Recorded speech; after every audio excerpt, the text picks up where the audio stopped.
Major যিনি আছেন তিনি বলেছেন আর কারো উপর গুলি হবে না, আহত করা হবে না। যারা আহত হয়েছে তারা চিকিৎসা পাবে এবং শেখ জসিমউদ্দিন রহমানী সহ সকল বন্দীরা গুলি হইল কেন এটার বিচার করা হবে ইনশাআল্লাহ।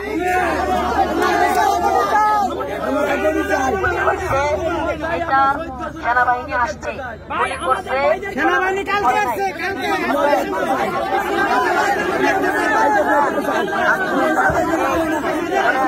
আমরা শাহেদ জসিমউদ্দিন রহমানীকে দেখতে চাই, আর কিছু না।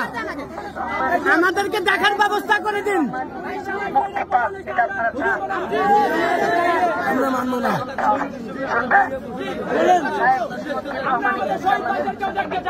আমাদের